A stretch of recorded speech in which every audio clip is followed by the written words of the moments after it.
Good morning, fellow makers. Welcome back to the Frontier Shed. I recently posted an Instructable called the New and Improved Drill Press Table, and it simply involved adding T-tracks and an aluminum fence to my existing drill press table. And thanks to the YouTubers and Instructable community, I had overwhelming response, and surprisingly a lot of inquiries about the original table design itself.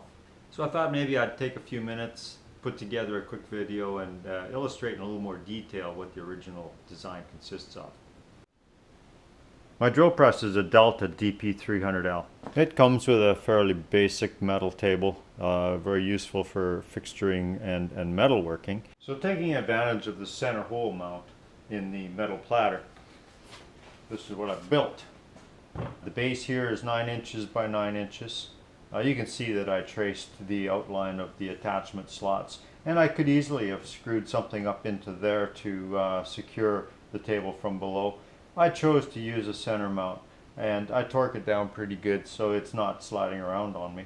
And it's very quick to take off, one bolt, and if I need to put deeper material up to be drilled, I find this thickness sometimes impeding, so I take this away and drill right on the metal platter.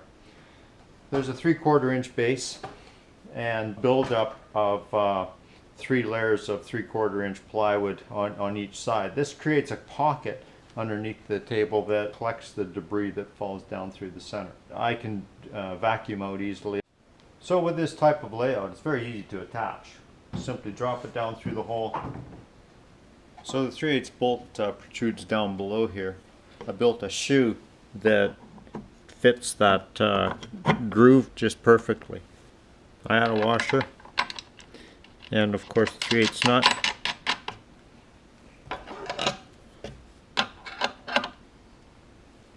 Tighten her down.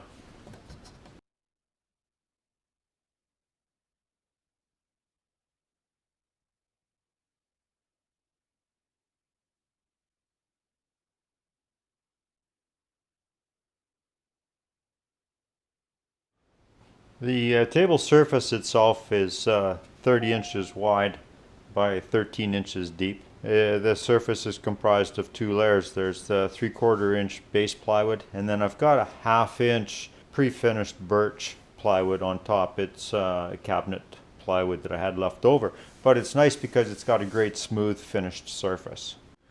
One of the key features of this table is the pocket for the sacrificial insert.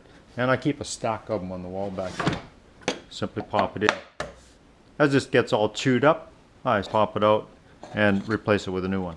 The pocket is 4 inches square in the 1/2 inch layer, 3 inches square in the 3/4 inch layer. I cut these to 3 7/8 so they sit in there nicely. My idea with the cavity down below is that the debris that falls through the eventual drilled holes in the insert can easily be vacuumed out through the pocket.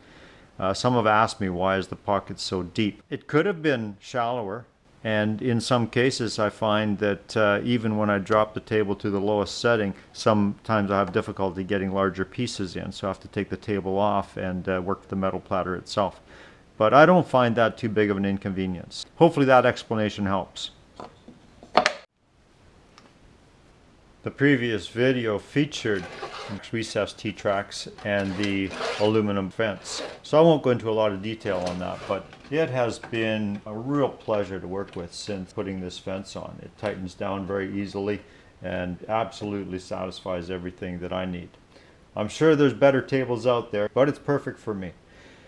The other thing it features is a series of holes spotted around here, 1/2 inch holes. I picked up this table clamp. I can't remember what make it is, but it's available through many tool stores, I'm sure. So I bolted on from below, and allows me to clamp down material that I'm working on. So I put a lot of holes in, including a couple fairly close in so that I can anchor my work closer to the drill bit. I could have used anchors that fit into the T-track, but that's a long ways from my drilling point to give me secure clamping on shorter pieces. I could have put a couple of T-tracks that ran parallel to the sacrificial insert, which would give me closer clamping ability. But I already had the holes, already had this clamp. I'm really pleased with the ability to hold material in place when I'm working.